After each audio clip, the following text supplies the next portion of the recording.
Bonsoir à toutes et à tous, Shavua Tov, Shana Tova, Gmar Hatima Tova. Avec l'aide de Dieu, voilà, dans quelques jours, on va Bezrat Hashem célébrer la fête de Sukkot. Et on va essayer de donner quelques points d'après Rabbi Nathan que j'ai glané dans l'Ilkuta Halachot, des petits morceaux qu'on va essayer d'expliquer brièvement pour qu'on puisse comprendre qu'est-ce qui va se passer pendant toutes ces 8 jours qui arrivent à grands pas, et qu'est-ce qu'on attend de nous, quel est le travail qu'on doit faire pendant toute cette période-là. Alors, il faut savoir que, en fait, pendant Sukkot, on nous invite à quitter une maison qui est stable, avec des murs, un toit, une maison qui rassure, où on est protégé du froid, de la pluie, de toutes les choses, de toutes les intempéries. Et en fait, c'est un lieu de sécurité matérielle.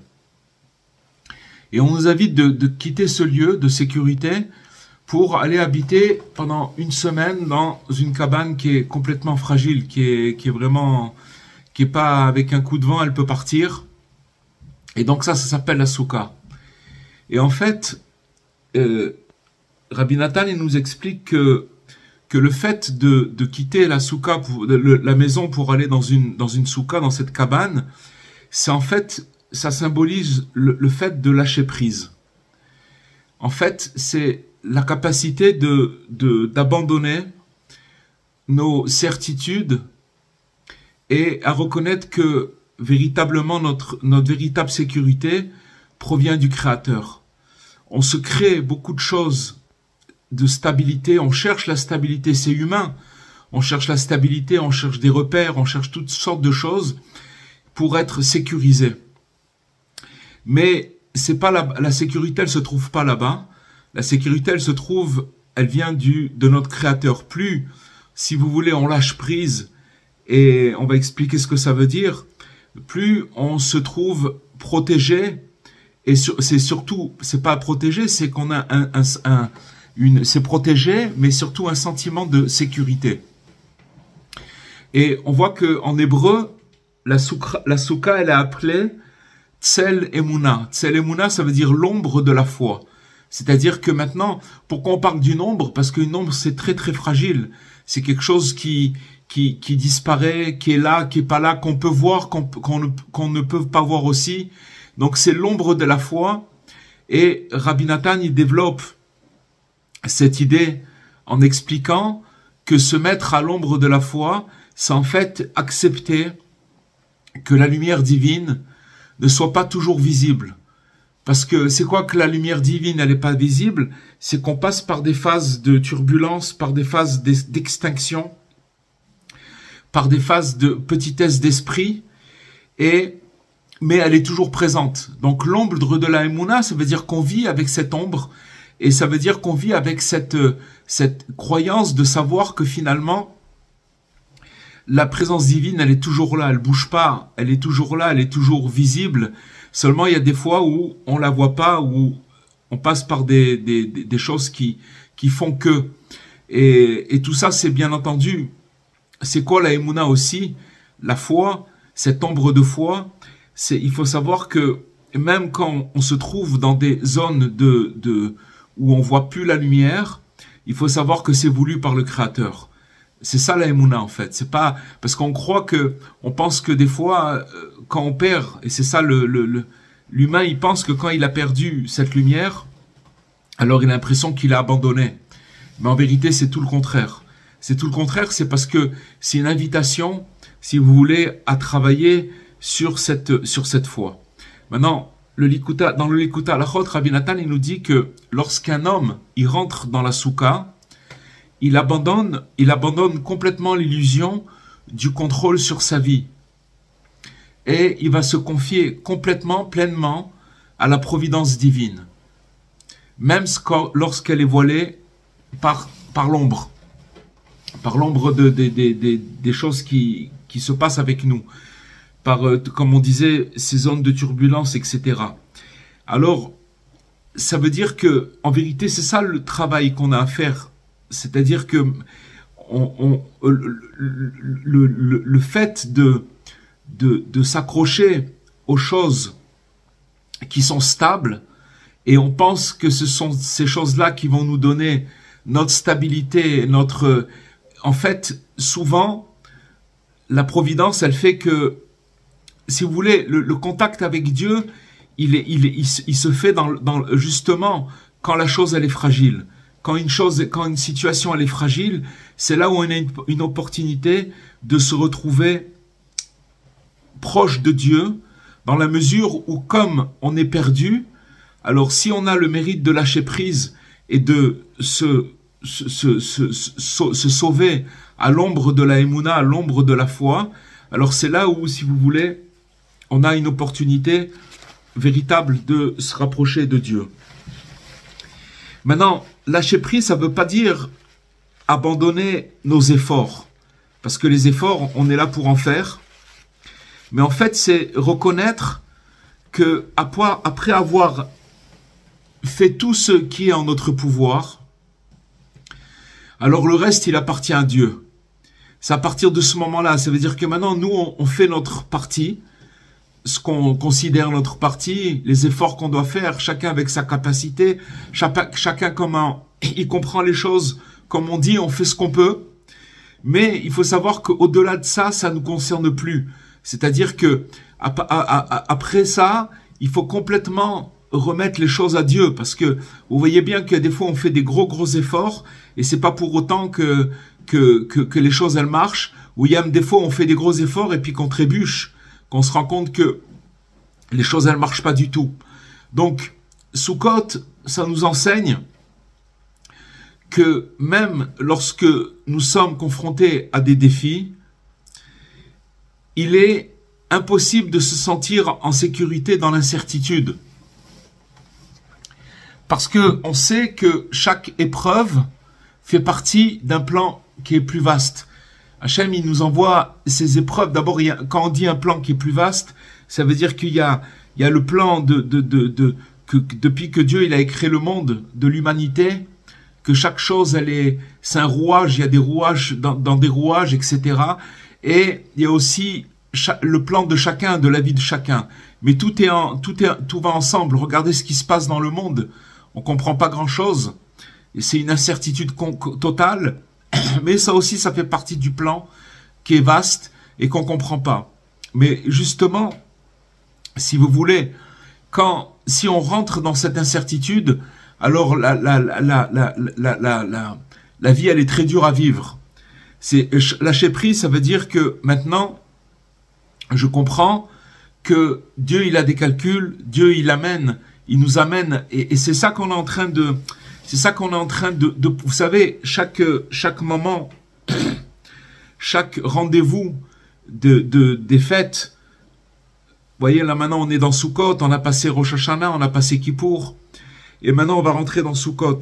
C'est en fait des stations, c'est comme une station essence, une personne elle est sur la route, elle va s'arrêter pour faire le plein. On va faire le plein avec l'aide de Dieu pendant cette période.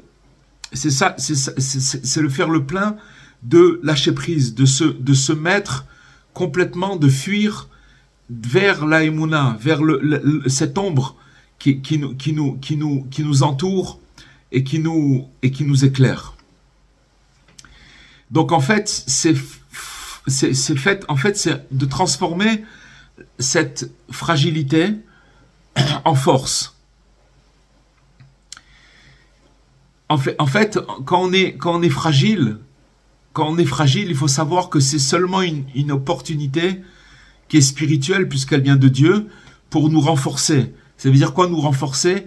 Passer à une étape supérieure. Et quand on va lâcher prise, alors on laisse de la place pour que Dieu se révèle dans nos vies. Le problème, pourquoi, comme j'ai un ami cher, qui me disait toujours, laisse Dieu travailler. Des fois, on s'interfère dans les affaires de Dieu. On croit qu'on va faire comme ci, on va faire comme ça. On a l'impression qu'il faut faire quelque chose. C'est le contraire de lâcher prise. et on s'embourbe encore plus dans le problème. Donc, quand lâcher prise, ça veut dire, ok, il y a une situation X, Y, que cette situation, je peux pas la comprendre. Je laisse faire les choses. Le fait d'être inactif, c'est pas dans le sens où de rien faire, mais de laisser faire les choses, laisser venir les choses. Alors, c'est de laisser Dieu qui se révèle dans nos vies. Et le fait d'habiter dans la souka, ça nous rappelle que la foi, en fait, elle est active. Ça veut dire que c'est pas quelque chose de passif, c'est quelque chose il faut chercher. Si une personne, elle travaille pas activement pour avoir de la foi, alors elle va être attaquée dans la mesure où si vous voulez, c'est quelque chose il faut activer, c'est quelque chose qu'il faut développer. Et donc cette foi-là, elle se construit en acceptant que ce que on peut pas changer. Il y a des choses qu'on peut pas changer. On peut pas changer. À ce moment-là, il faut savoir prendre du recul et laisser les choses se faire. C'est ça la souka, laisser les choses se faire. Maintenant, qu'est-ce qu'on peut faire? Qu'est-ce qu'on peut faire? Il y a des choses qu'on peut pas changer. Mais maintenant, si on reste dans le problème en rentrant encore plus dans l'inquiétude, etc., alors cette inquiétude, elle va amener la tristesse, et donc on ferme toutes les portes. C'est pas possible. Alors comme on l'a dit plus haut, qu'en vérité, toutes ces choses qui se passent avec nous, avec chacun de nous, c'est seulement une invitation à capter une lumière encore plus grande. On peut pas avoir la prétention de connaître ou de voir la lumière de Dieu. Des fois, on a des reflets, mais il faut ça pour pouvoir connaître Dieu, on est obligé de passer par toutes ces zones de turbulence. Et c'est des choses qui sont calculées par la providence. Et donc, c'est pour ça qu'il faut laisser les choses se faire. Et donc, maintenant, ça c'est un aspect. C'est un aspect. Maintenant, on sait que pendant la fête, alors il y a le fait d'être joyeux pendant toute cette période-là, et que ça a un pouvoir de nous transformer complètement spirituellement. Parce que la joie qui descend sur terre, qu'on doit, vous savez, quand on nous demande d'être joyeux pendant ces moments-là, c'est justement un travail. Pourquoi? Parce que c'est quelque chose de très grand d'être joyeux à ce moment-là, où on risque d'avoir des fois des épreuves pour arriver à cette joie. C'est comme par exemple pendant les 3 semaines ou pendant la semaine des 9 jours où le temple il a été détruit. On nous demande pas d'être triste, on nous demande de pas être joyeux comme on a l'habitude d'être joyeux. Et c'est justement à ce moment-là où, si vous voulez, on va voir peut-être, ou alors par exemple pour Purim. Purim, c'est un bon exemple. Purim, c'est un moment où il faut arriver à une extase de joie. Mais il faut savoir que ça se fait pas tout seul. C'est un travail. Et comme c'est un travail et que on peut décrocher très très gros à ce moment-là, alors il va avoir automatiquement peut-être de la mélancolie que la personne elle va ressentir, justement parce que c'est le moment de décoller, comme on dit. Et donc la joie de Sukkot, c'est pas une émotion qui est passive, mais en fait c'est un acte courageux, comme on a dit dans le cours précédent, que la joie c'est pas quelque chose où il faut attendre d'être joyeux. Dans notre perception de la joie, malheureusement, en tant qu'être humain, et l'éducation, c'est difficile de changer cette chose-là, mais c'est une chose qui est complètement erronée. À savoir que la joie, dans notre conception, c'est quand il se passe quelque chose d'agréable. J'avais un découvert à la banque et alors j'ai reçu un beau chèque. Alors maintenant j'ai plus, ça va, tout va bien. Quelqu'un il est pas marié, il se marie. Alors c'est que des choses de consommation. Ça veut dire que dans notre conception des choses, c'est que ce qui me manque, alors quand je vais l'avoir, alors je vais être joyeux. Or la joie c'est quelque chose qui est complètement différent. Dans la mesure où, si vous voulez, la joie dont on parle, c'est quelque chose de très très très élevé. C'est le plus haut qui existe. Et donc maintenant, cette joie-là, elle doit être active. Et donc c'est pour ça qu'il faut être courageux. Ça veut dire que une personne qui attend, elle attend d'être joyeux. Nous, on a été éduqués en attendant d'être joyeux. On attend d'être joyeux. On attend qu'il se passe des événements, ou alors on fait en sorte que les choses, elles se passent bien. C'est très bien. Mais quand il manque quelque chose, vous allez voir que les gens, ils sont pas joyeux. Donc la joie, c'est un acte courageux. Pour ça que Sukkot, c'est c'est quelque chose de très très grand d'être joyeux. Et Rabbi Nachman, il nous enseigne que même lorsque l'âme, elle est plongée dans les ténèbres, on peut pas retrouver la lumière qu'à travers la joie. C'est pas possible. On voit dans notre tradition que tous les prophètes, ils pouvaient parler d'une prophétie ou de se communiquer avec Dieu que à travers la joie. Et si vous voulez, toutes les preuves de l'homme, c'est justement, ça va être sur la joie. À partir du moment où une personne, elle n'est pas joyeuse, elle est pas heureuse, alors automatiquement, elle va fermer toutes les portes. Les portes, elles se ferment. Pourquoi? Parce que justement, on nous a inculqué le fait que pour être joyeux, il faut avoir une raison. Alors que c'est pas vrai. La joie, c'est quelque chose qui se travaille. C'est-à-dire que maintenant, je vais faire un effort pour être joyeux. Je vais me faire joyeux. Maintenant, quand une personne, elle fait ça, c'est pour ça que Rabbi Nachman, il dit, c'est une mitzvah gdola liot besimcha tamid. C'est quelque chose de très très grand d'être toujours joyeux. Pourquoi toujours joyeux? Parce qu'il n'y a pas de raison d'être triste. Dans l'absolu, c'est comme ça. C'est dur à entendre ce que je vous dis, mais c'est la vérité. C'est même dur pour moi, mais c'est quelque chose qu'il faut rentrer là-dedans pour comprendre où elle est la vérité. En fait, il faut savoir que la joie, c'est un moyen de briser les barrières spirituelles, tout ce qui nous empêche d'avancer, pas que spirituel, même matériel, et de renouer avec l'espoir, même dans les moments de détresse. Rabbi Nachman, il dit que une personne qui est joyeuse, elle réussit dans tout. Il n'y a rien qui peut, tout ce qu'elle fait, ça réussit. Donc ça veut dire que quand on n'arrive pas, quand on est bloqué, il faut savoir c'est seulement à cause de la tristesse. Maintenant, après qu'on soit sorti de Kippour, alors entre Kippour et Sukkot, on a 4 jours, c'est marqué que pendant ces 4 jours-là, dès qu'on sort de Kippour, il y a une mitzvah de construire la cabane, de construire la soukha, et de se mettre tout de suite dans une bonne action. Pourquoi? Parce que à ce moment-là, comme si vous voulez, le mauvais penchant, il voit qu'on a passé qu'on est passé dans Kippour et qu'on a été nettoyé, etc. Il veut récupérer tout ce qu'il a perdu. Alors qu'est-ce qu'il fait? Il fait un travail pour amener la personne, pour la faire tomber dans la tristesse. Donc on a dit que la joie, c'est un moyen de briser toutes ces barrières-là. Et même justement, dans les moments de tristesse, de détresse, c'est que par la joie qu'on peut sortir. C'est des notions qu'il faut rappeler et répéter sans arrêt, parce que les amis, c'est ça la vérité. Il n'y a pas une autre vérité.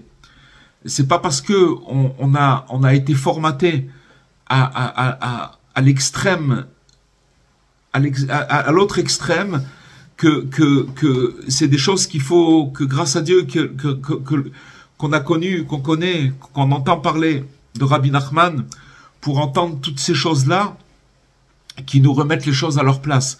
Même si on est malade, alors il faut savoir, une personne qui sait qu'elle est malade parce qu'elle n'est pas joyeuse, c'est déjà quelque chose de très très grand.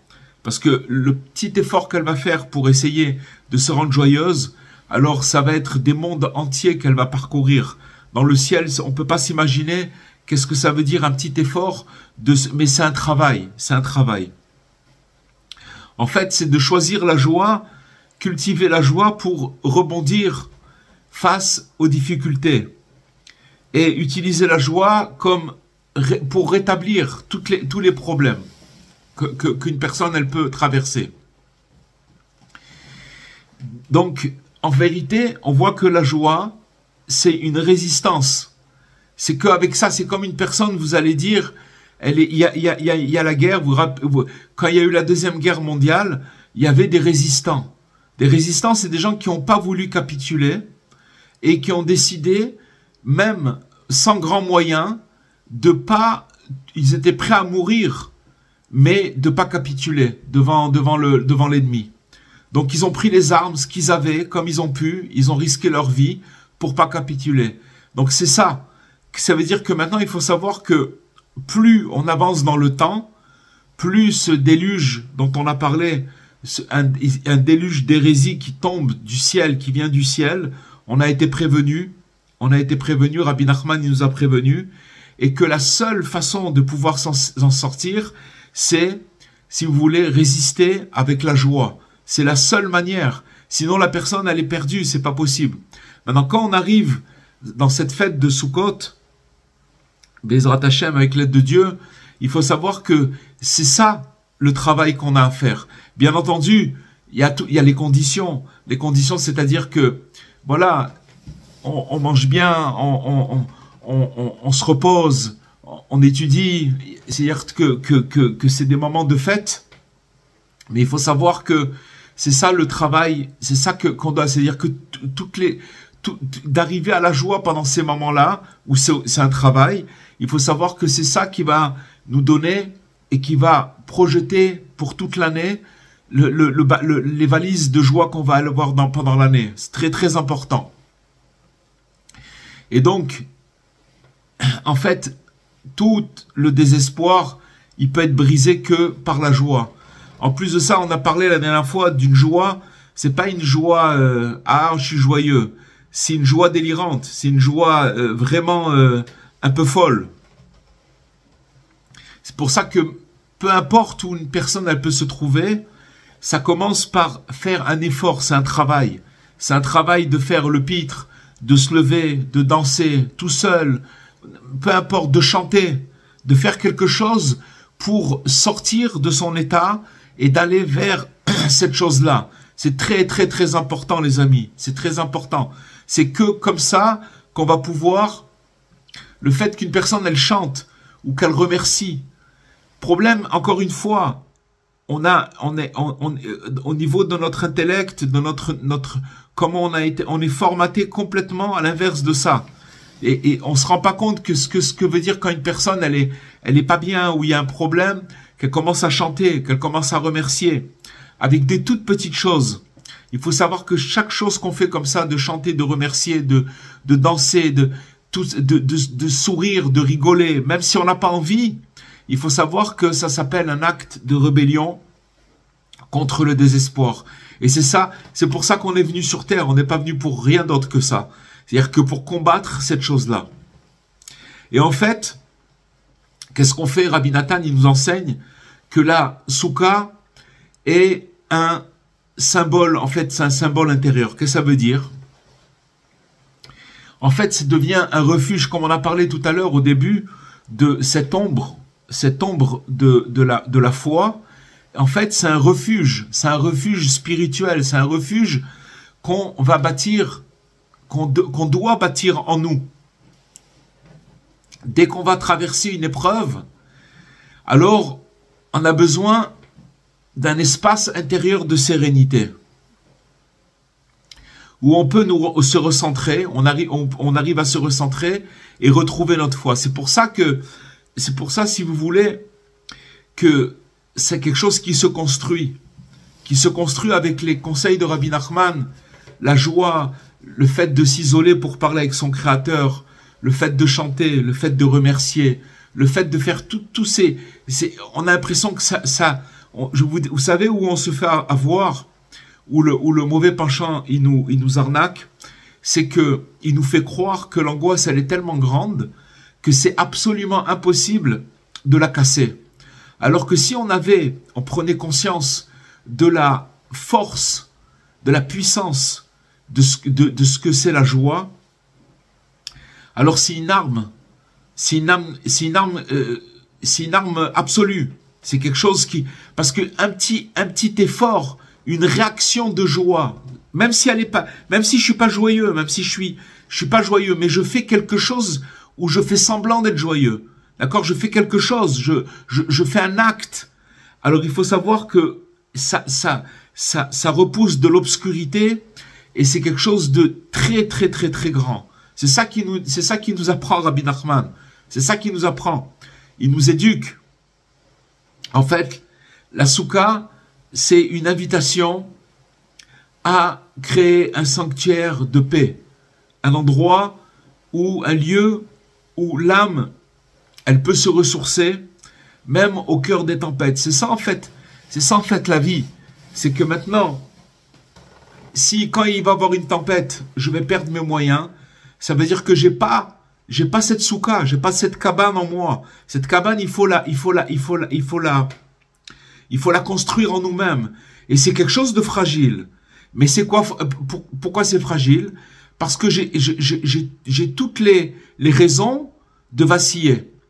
Mais, je me sauve dans cette ombre de la foi, où là-bas je trouve ma sérénité. C'est là-bas où je peux ressourcer mon âme, parce que j'ai trouvé un sanctuaire de paix. Peu importe, comme il dit Rabbi Nachman, que quand une personne, elle est dans une souffrance, elle doit fermer les yeux complètement, elle doit pas regarder ce qui se passe autour d'elle.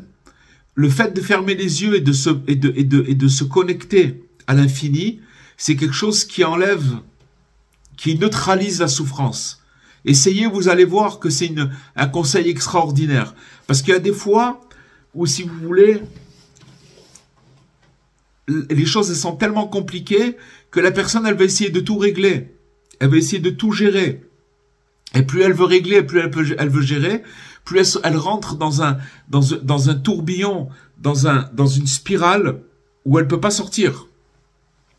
Donc maintenant, comment on fait pour bâtir cette soukha, ce havre de paix qui est à l'intérieur? Qu'est-ce qu'on peut faire pour créer cet espace intérieur de sérénité? Alors, bien sûr, Rabbi Nachman, il a parlé de la prière, de la méditation, de la gratitude, le fait de remercier Dieu, ou des fois de se taire, de ne pas parler. Tout ça, ce sont des choses qui créent, qui bâtissent cette soukha, cette cabane intérieure, ce refuge spirituel, et donc qui permet à l'âme de se connecter à sa source. Même quand tout semble être chaotique, quand tout ne va plus rien ne va plus. Rien ne va plus. Alors ça, c'est quelques aspects. Et aussi, il y a encore une chose. Pendant la fête de Sukkot, on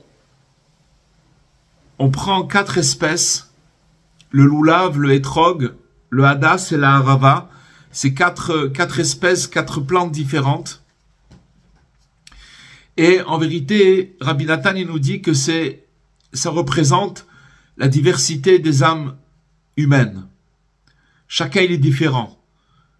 Un avec sa faiblesse, un avec soi-disant de la force extérieure, mais en vérité, chacun, il a des facettes. D'accord? Et donc, l'âme humaine, elle a des complexités et des diversités. Et il y en a qui sont riches en bonne action et en spiritualité, ça représente le hétrog par exemple. Et il y en a d'autres qui semblent spirituellement stériles, comme la harava. La harava, c'est les feuilles de saule. C'est drôle parce que on dit les saules pleureurs. Ici à Ouman, il y en a beaucoup. Dans le parc Sophia, il y a sur les berges du lac des parcs Sophia, il y a beaucoup de saules pleureurs. Non, c'est bizarre parce que le fait que Rabbi Nathan dit qu'il y en a qui semblent stériles, le saule pleureur, je sais pas pourquoi on l'appelle comme ça, mais en tout cas dans saule pleureur il y a les pleurs. Et donc en vérité, Sukkot, ça nous enseigne que chaque âme, elle a sa place et son importance. Peu importe, c'est ça toute la diversité. C'est que maintenant, Dieu il nous demande de prendre ces 4 espèces qui représentent la diversité des âmes humaines et de les réunir, de réunir ces 4 espèces. Et en fait, ça veut dire que même, c'est Rabbi Nathan qui dit ça, qu'on va proclamer quand on réunit ces 4 espèces, on va proclamer que même ceux qui sont tombés très bas, alors eux aussi ils ont une étincelle divine. C'est pas que ceux qui arrivent à s'en sortir spirituellement ou que vous comprenez que ça veut dire que apparemment ils ont l'air de mieux s'en sortir. Mais Dieu il nous demande de rassembler toutes les espèces, d'être ensemble. En vérité, c'est une unification. En fait, toute la chose, c'est de connaître la valeur chez tout le monde, et même ceux qui sont très éloignés. Bien sûr, ça part de nous-mêmes avec nous-mêmes, la perception qu'on a de nous-mêmes, qu'on a l'impression qu'on est éloigné ou qu'on a quelqu'un qui est déçu de soi-même, qui pense qu'il a raté et qui commence à avoir des pensées négatives. Ça s'appelle qu'il maintenant il a un regard sur lui-même où il se va négatif par rapport à son soi-disant éloignement. D'accord? Mais aussi ça veut dire que on parle aussi de l'autrui, de l'autre, de voir en fait ce qu'il faut c'est de voir l'étincelle divine, de savoir que chacun il a une étincelle divine qui est présente en lui et que même le pire des pires, avec un petit simple geste, il peut tout sauver. Un geste d'amour ou de foi, il peut tout sauver. Donc Sukkot, c'est aussi une fête d'unité, où on nous apprend à voir au-delà des apparences et à aimer sans condition. À aimer sans condition et aimer sa condition. D'accord? Sa condition, ça veut dire quand une personne, elle accepte sa condition, alors automatiquement, elle est unifiée avec Dieu. Pourquoi? Parce que quand quelqu'un il accepte qu'est-ce qui se passe avec lui dans sa vie, ça veut dire qu'il accepte que ça vient de Dieu. Ça ne veut pas dire qu'il doit être résigné. Ça veut dire que pour l'instant c'est comme ça, mais il perd pas la foi. Il sait que pour l'instant c'est comme ça, c'est la volonté de Dieu.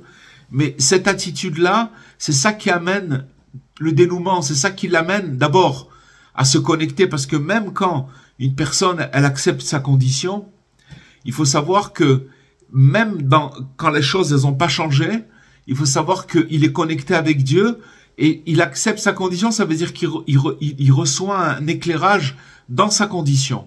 Il est là, Dieu, il l'éclaire et peu importe dans quelle situation il se trouve, il la vit comme il faut. Donc on voit que Sukkot, ça nous enseigne que la fragilité, elle peut devenir une grande force, que c'est pas ça, c'est que la fragilité, c'est ça la grande force. On va dans une cabane qui est complètement, qui est avec un toit qui peut s'envoler, où la pluie, si la pluie elle tombe, alors on peut pas rester. Ça veut dire voilà, et que en fait la joie, c'est une décision. Encore une fois, on n'est pas été éduqué comme ça. Il faut décider d'être joyeux. Et que l'unicité, elle inclut même toutes les âmes les plus éloignées. Il n'y a personne qui reste dehors, ça n'existe pas. Vous voyez, le hétrog, on parle, le hétrog, il représente la réussite spirituelle. Mais ça va avec la fleur de sol, la feuille de sol, qui représente quelqu'un qui est complètement démuni de bonnes actions, etc. C'est tous ensemble. C'est tous ensemble. Et donc, finalement, après cette fête de Sukkot, on est appelé à continuer à habiter dans la soukha intérieure. Ça veut dire que maintenant, ce qu'on va faire pendant cette fête, c'est qu'on va commencer à échafauder une soukha. Vous voyez, chaque année, c'est des cycles. Alors maintenant, on est arrivé à la station où on va échafauder, où on va commencer à prendre des forces pour construire et amener cette soukha dans toute l'année. Ça veut dire de l'amener et que cette soukha, qu'on puisse garder cette foi et cette joie tout au long de l'année. Pour ça que Rabbi Nathan nous dit que même après Sukkot, l'homme il doit continuer à vivre avec l'esprit de la Souka. C'est-à-dire dans la confiance, la joie et l'unité. Quand Dieu nous demande de quitter notre maison pour aller dans la Souka, c'est justement, vas-y, lâche-toi, lâche-toi. Et donc, maintenant, la question c'est comment on fait pour maintenir cet esprit. Comment on fait pour maintenir cet esprit de Souka, de joie, etc. Alors en fait, il nous dit que chaque moment de joie, chaque acte de foi, problème encore une fois, c'est qu'on est dans une société de consommation. On a l'impression que comme on ressent des émotions qui sont fortes et qu'on ne connaît pas l'arme qui est la joie, donc on dit mais laissez-moi tranquille avec toutes ces histoires-là. On a l'impression que c'est pas quelque chose qui va être efficace.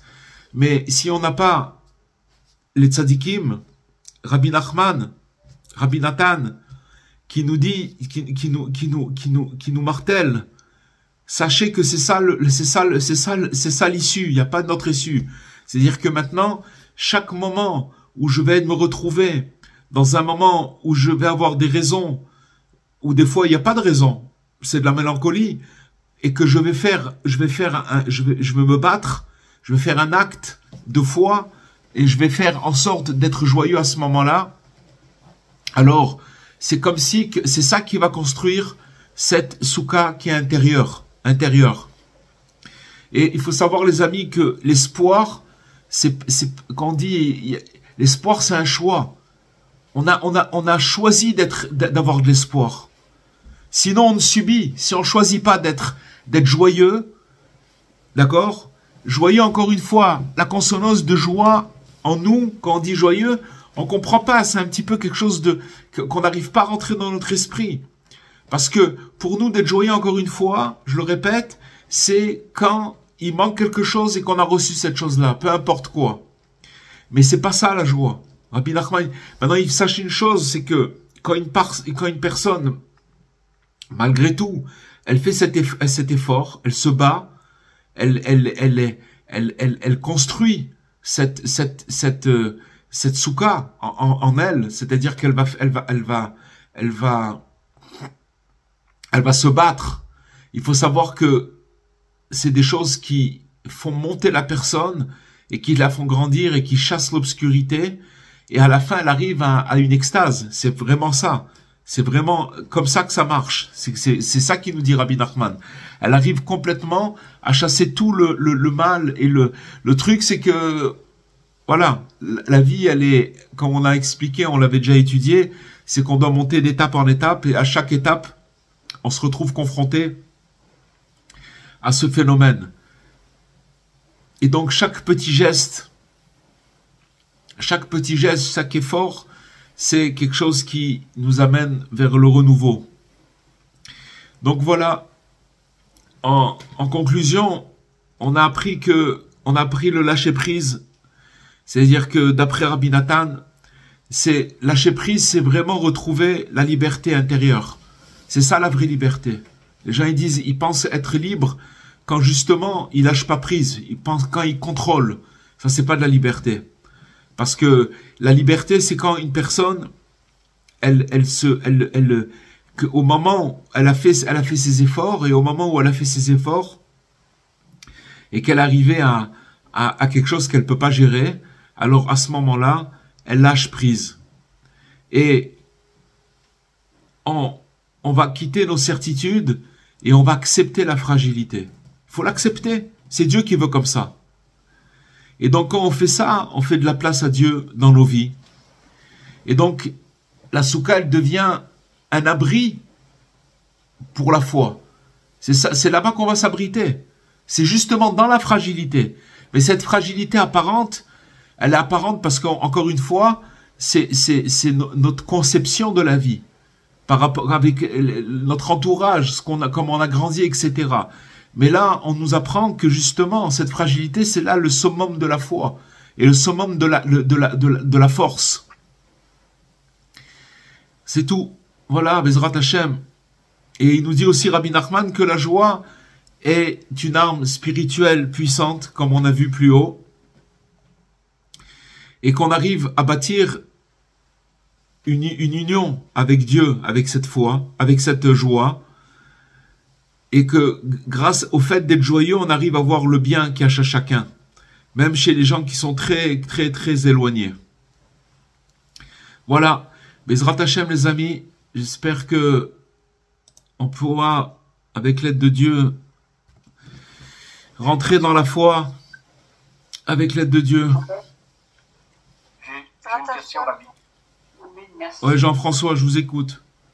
Je voulais savoir, dans l'enseignement de Breslev, le 4e jour de Sukkot, on sait que c'est l'invité, c'est Moïse, mais c'est la Héloula aussi de Rabbeinu. Ouais. Donc, je voulais savoir s'il y a des prières, ou y a-t-il des enseignements spéciaux dans la tradition Breslev cette journée-là, ou c'est juste Moïse qui est invité dans la Sukkah, ou il y a quand même des choses qu'on peut faire par rapport à Rabbeinu, vu que c'est sa Héloula? D'abord, il faut savoir que Moïse et Rabbeinu, c'est la même personne. C'est le libérateur. Moïse était le premier, et le dernier, c'est Rabbi Nachman. Dans la mesure où, si vous voulez, en fait, c'est la même âme que Dieu il a gardée et qu'il a envoyé à un moment où voilà, c'est la dernière génération là où on est maintenant. Donc, c'est pas du tout quelque chose de différent et il faut se connecter à cette âme, cette âme qui se subdivise, qui s'est subdivisée dans les temps et que Dieu il a envoyé à chaque fois à un moment où, si vous voulez, l'humanité, à travers le peuple juif, ils étaient en grand danger. Et donc, si vous voulez, il y a Moshe, Moïse, et il y a Moshe Mashiach. Il y a Moshe, c'est-à-dire comme il a reçu la Torah, mais dans la Torah, il y a aussi un futur. Ça veut dire que maintenant, il y avait des, dans la Torah, il y avait il y a, si vous voulez, tous les médicaments qui étaient prévus pour les générations qui allaient descendre. Maintenant, dimanche, si Dieu veut, dimanche prochain, qui est le 4e jour de Sukkot, à partir de samedi soir et dimanche jusqu'à la nuit, c'est le moment de la fête, de la disparition du corps de Rabbi Nachman.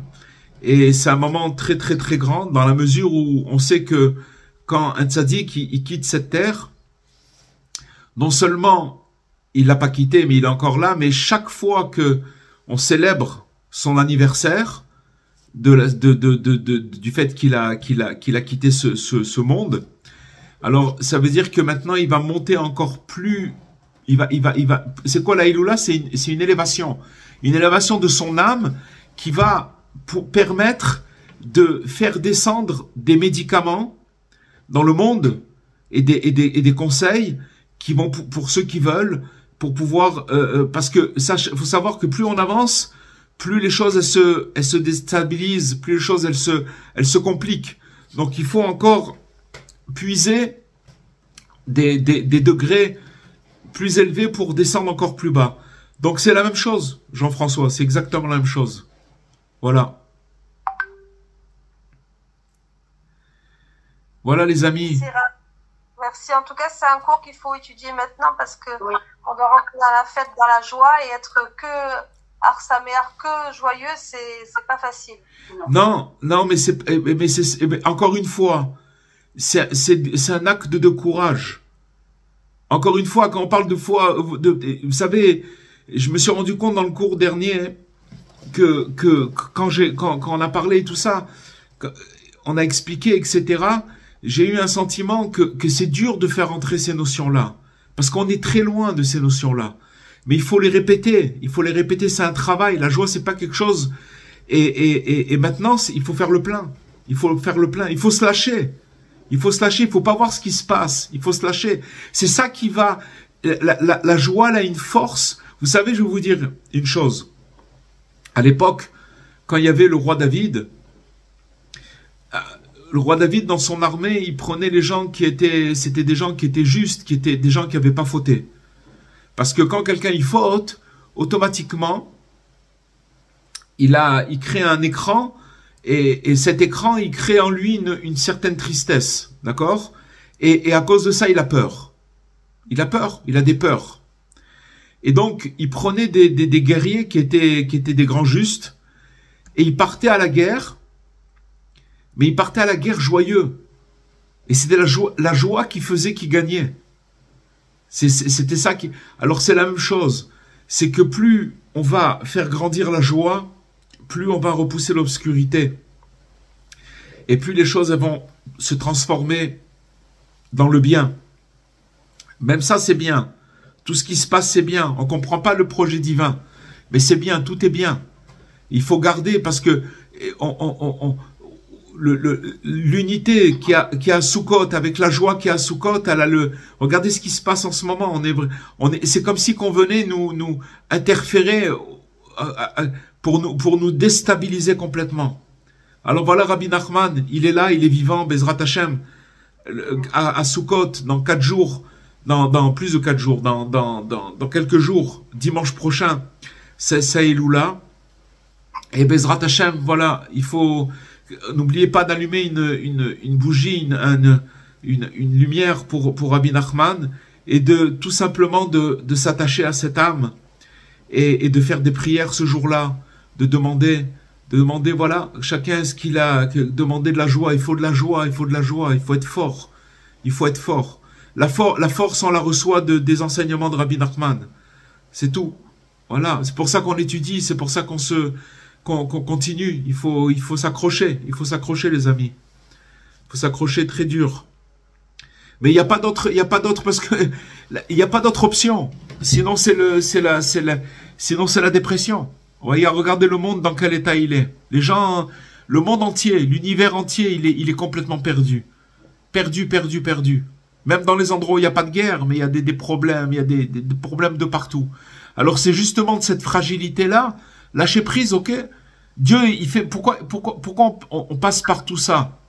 C'est parce que il y a un moment où il faut déclarer, de reconnaître que Dieu, il est partout.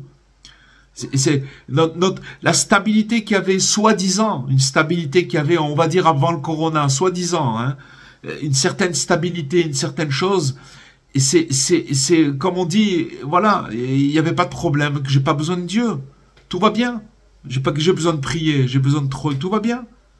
Mais et finalement, le monde il existe pour dévoiler ce qu'on a fait à Rosh Hashanah, le jour de Rosh Hashanah. On couronne Dieu, on dit c'est toi qui fais tout. C'est toi qui fais tout, c'est ça le jour de Rosh Hashanah. C'est toi qui fais tout, c'est toi le maître de tout, etc. Et on arrive dans des périodes, voilà, où on est à la fin, et doucement, Dieu il amène le monde entier à comprendre regardez ce qu'ils font les humains, ils font que des bêtises. Ils fabriquent des armes, ils se tuent, c'est tout ce qu'ils font. Ils se tuent, ils s'entretuent. Alors voilà, Baruch Hashem, il faut profiter de ça et il y a pas une plus belle joie que d'étudier les enseignements de Rabbi Nachman et de se réchauffer autour de ça et de s'accrocher et de garder, de se sauver vers l'ombre de la foi, Bezrat Hashem, qui est la Souka. Voilà les amis, Bezrat Hashem. Shem Chag Sameach et une grande bracha, une grande bénédiction pour tout le monde et une grande joie. Et à très bientôt. Au revoir.